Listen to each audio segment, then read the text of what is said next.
सभी को नमस्कार।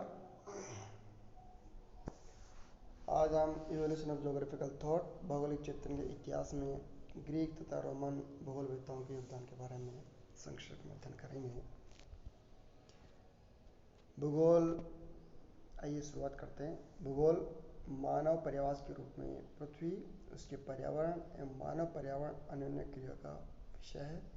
इसलिए इसके विषयों की जानकारी मानव संस्कृतियों की जितनी पुरानी है, जिसका सर्वोत्तम उदाहरण भारतीय संस्कृति है।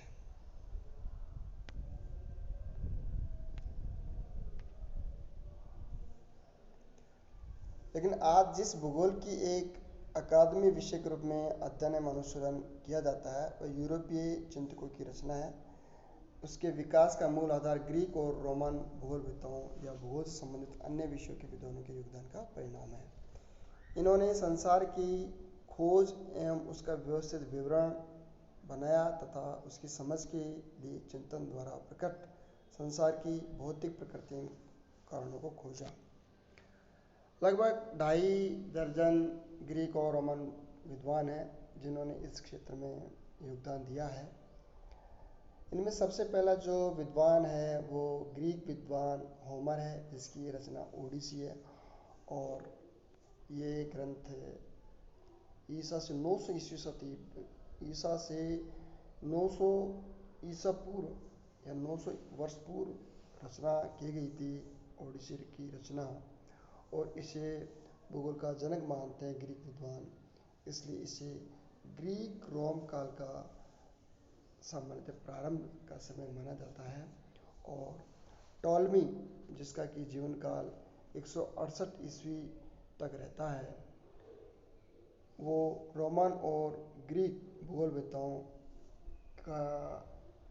के द्वारा किए गए कार्य को चरम काल या चरम सीमा कह सकते हैं कि टॉलमी के समय तक रोमन और ग्रीक भूगोलवेत्ताओं का एक चरम काल था जिसमें उन्होंने भूगोल के बारे में बताया। और उसके बाद टॉलमी के बाद रोमन साम्राज्य का पतन हो गया था और एक अंध युग की शुरुआत हो गई थी। अतः इसे रोमन और ग्रीक विद्वानों के द्वारा जो ये विद्वानों का एक काल रहा है, इसे हम शास्त्रीय काल, क्लासिकल पीरियड भी कहते हैं। और इस शास्त्रीय काल में भूगोल की ऐसी प्रारंभिक नींव रखी गई जो बाद के कालों में भौगोलिक चिंतन एवं व्यवहार के लिए आधार के रूप में कार्य करती है। आइए हम शुरू करते हैं कि प्रमुख ग्रीक भूगोलवेत्ता कौन कौन से हैं और उनके प्रमुख कार्य क्या हैं। तो इस क्षेत्र में हम शुरुआत करते हैं कि इन्होंने भूगोल को कई शाखाओं में विभाजित कर दिया था। इनमें से अधिकांश भूगोलवेत्ता यूनानी थे। यूनान को हम इंग्लिश में ग्रीक बोलते हैं। इस काल के विद्वानों ने भूगोल के विकास करने के लिए 3 परस्पर संबंधित प्रणालियों, अन्वेषण, एक्सप्लोरेशन, मानचित्रण, चार्टिंग एंड मैपिंग तथा परिकल्पना, हाइपोथेसिस का प्रयोग किया था। परिकल्पना करने में यूनानी विद्वान भारतीय के समान ही बढ़े चढ़े थे। इस काल में पृथ्वी, उसके पर्यावरण एवं मानव के संबंधों का अवधारणात्मक विकास प्रारंभ हुआ। होमर का जो ग्रंथ है ओडिसी, उससे हम भूगोल की कुछ चीज़ों के बारे में वर्णन है वो बता सकते हैं कि ओडिसियस जो कि इस महाकाव्य का नायक था, उसने ध्रुवीय क्षेत्र यानी निरंतर अंधेरे और प्रकाश वाले क्षेत्र, 4 दिशाओं, एशिया यानी पृथ्वी का उगते सूरज वाला भाग और यूरोप सूर्यास्त वाले भाग आदि का उल्लेख इसमें मिलता है। दूसरा विद्वान है थेल्स प्रथम ग्रीक दार्शनिक था जिसने ज्यामितीय भूगोल, ज्योमेट्रिकल ज्योग्राफी का विकास किया। ईसा पूर्व 580 में उसने पृथ्वी की उत्पत्ति और नक्षत्र के विषय में विचार दिया। 585 ईसा पूर्व एक सूर्य ग्रहण की शुद्ध भविष्यवाणी के कारण यह काफी प्रसिद्ध रहा। तीसरा विद्वान अनेक्सिमेंडर, ये थेल्स का समकालीन था। इसका काल 610 से 546 बीसी रहा है। इन्होंने ब्रह्मांड की यानी कॉस्मोलॉजी को विकसित किया। यह पहला विद्वान था जिसने पृथ्वी का मापक के आधार पर मानचित्र बनाया था। प्राचीन बेबीलोनिया सभ्यता के नोमोन यानी सूर्य घड़ी का ग्रीक संसार से परिचय करवाया उसने पृथ्वी की परिधि की 27 गुनी दूरी पर सूर्य की स्थिति और 18 गुनी दूरी पर चंद्रमा की स्थिति बताई। सूर्य, चंद्रमा, नक्षत्रीय गणनाओं से थेल्स तथा एनेक्सीमेंटर को गणितीय भूगोल का प्रारंभ करने वाला भी समझा जाता है। एनेक्सीमेंटर का काल भूगोल के लेखन की परंपरा के प्रारंभ होने का काल भी माना जाता है। एनेक्सीमेंटर ने पृथ्वी पर ज्योतिर्पत्तिक सिद्धांत का प्रतिपादन किया। उनके उत्तराधिकारी एनेक्सीमीज ने पृथ्वी को अनियमित आकार का बताया तथा प्रचलित अवधारणा से भिन्न सूर्य तथा चंद्रमा को बहुत दूरी पर पृथ्वी के चारों ओर घूमता हुआ बताया। चौथा प्रमुख विद्वान है वह हेकेटियस।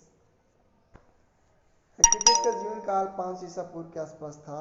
उसने पहली बार उस समय के बसे हुए संसार का एक भौगोलिक वर्णन प्रस्तुत किया, जैसे कि हम प्रादेशिक वर्णन कह सकते हैं, और उनकी पुस्तक का नाम है पीरियोडस जेस।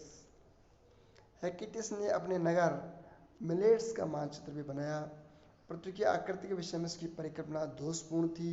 वह पृथ्वी को एक ऐसी वृत्ताकार तस्तरी के समान चपटी मानता था जिस पर चारों ओर महासागरों का जल भरा हुआ है। उसका यह वर्णन एशिया अर्थात मिस्र, इथोपिया, शेष अफ्रीका तथा यूरोप भूमध्यसागरीय तट, इन 2 पुस्तकों में व्यवस्थित है।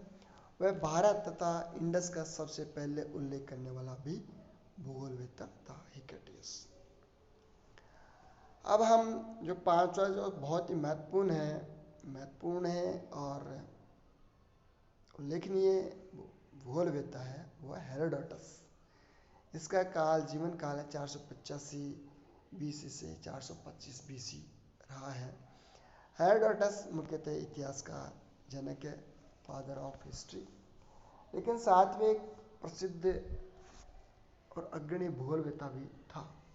उसने ऐतिहासिक घटनाओं को भौगोलिक दशाओं की पृष्ठभूमि में प्रस्तुत किया। उसका विचार था कि संपूर्ण इतिहास भौगोलिक पृष्ठभूमि में तथा भूगोल को इतिहास के संदर्भ में समझना चाहिए। उसने भौगोलिक तत्वों जैसे नील नदी में वार्षिक वर्षा, जल प्रवाह के उतार चढ़ाव का केवल वर्णन ही नहीं किया, वर्ण उसकी व्याख्या का प्रयास कर भूगोल के वैज्ञानिक स्वरूप के निर्माण में पहल की। उसने नील नदी के बाढ़ मैदान में जमा हुई काली मिट्टी का और नदी निक्षेपों द्वारा निर्मित डेल्टा का भी सह कारण वर्णन किया तथा माइलेट्स यानी टर्की में है के पास मेंढर नदी के डेल्टा के प्रक्रम को भी बताया। उसने एशिया माइनर, यूनान, एशिया और काला सागर के समीपवर्ती प्रदेश की यात्राएं की और उनके भौगोलिक वर्णन किए। उसकी यात्रा वर्णन में अफ्रीका और एशिया महाद्वीप को लाल सागर के द्वारा विभाजित बतलाया गया। इससे पूर्व इन महाद्वीपों को नील नदी से अलग हुआ बताया गया था। तो ये उल्लेखनीय उपलब्धि है उसकी कि ये पहला विद्वान है हेरोडोटस जिसने अफ्रीका और एशिया को अलग करने वाला लाल जो जलीय राशि थी या जो चीज़ थी वो लाल सागर थी, जबकि इससे पहले नील नदी को एशिया और अफ्रीका को अलग करने वाला माना जाता रहा था। हेरोडोटस के लेखों से यह भी स्पष्ट होता है कि वह इस बात पर बल देता था कि किसी राष्ट्र को या किन्हीं लोगों के मामलों की महत्ता को ठीक प्रकार से समझने के लिए घटना तथा पर्यावरण के पारस्परिक संबंधों पर विचार करना आवश्यक है। ये पर्यावरणवाद एनवायरमेंटलिज्म का प्रारंभ था। हेरोडोटस ने उस समय तक यूनानियों को ज्ञात संसार का मानचित्र भी बनाया था जिसमें भूमध्य सागर के चारों ओर के प्रदेश दिखलाए गए थे। इस मानचित्र में यूरोप, एशिया और उत्तरी अफ्रीका के वे क्षेत्र थे जो भूमध्य सागर के समीपवर्ती हैं।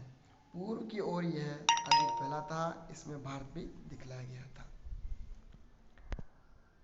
आगे हम बात करते हैं प्लेटो और अरस्तु के बारे में। प्लेटो जिसका जीवन काल 428 से 348 बीसी रहा है और अरस्तु जिसका जीवन काल 384 से 322 बीसी रहा है। तो प्लेटो की बात करते हैं हम। प्लेटो ने सबसे पहले डिडक्टिव रीजनिंग निगमनिक तर्क द्वारा भौगोलिक चिंतन में नया योगदान किया। उसने तर्क प्रस्तुत किया कि चूंकि पृथ्वी को मानव के घर के रूप में निर्दोष आकृति होना चाहिए, इसलिए वह गोलाकार होनी चाहिए। लेकिन इस विचार के प्रमाण स्वरूप मैं बहुत कुछ ज़्यादा नहीं जुटा पाया। उसके विचार को बाद में फिर अरस्तु ने इसके प्रमाण जुटाए।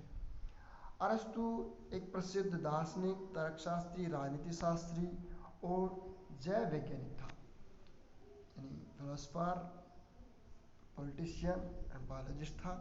उसने पृथ्वी की गोलीय आकृति तथा पृथ्वी के कटिबंधों का वर्णन किया। प्लेटो के विपरीत वह आगमनिक विधि, इंडक्टिव रीजनिंग यानी सामान्य से विशिष्ट का प्रतिपादक था। उसने शोध का पहला सिद्धांत दिया तथा बताया कि शोध द्वारा वैज्ञानिक व्याख्या में तत्व की प्रकृति, संगठन, बनने की प्रक्रिया तथा प्रकृति में उसके उद्देश्य के क्रम में व्याख्या की जानी चाहिए। वह पूर्व निर्धारित उद्देश्यवाद टेलियोलॉजी पर विश्वास करता था। उसकी अनुसंधान विधि अति सशक्त एवं अकाट्य होती थी, इसलिए उसके वैज्ञानिक प्रस्ताव तुरंत स्वीकार्य होते थे। अरस्तु के अनुयायी थियोफ्रेस्टस ने वनस्पति और जलवायु के संबंधों को परखा। फिर मैसिडोनिया के मैदानों की वनस्पति, समवर्ती पर्वत की वनस्पति और क्रीट द्वीप की वनस्पति का तुलनात्मक वर्णन किया। इस प्रकार यह वनस्पति भूगोल तथा तुलनात्मक विधि का आरंभ कहा जा सकता है। उसने ऐतिहासिक भूगोल में भी कुछ रुचि ली थी। आज इतना ही। आप सभी ने ध्यान से सुना। आप सभी को धन्यवाद।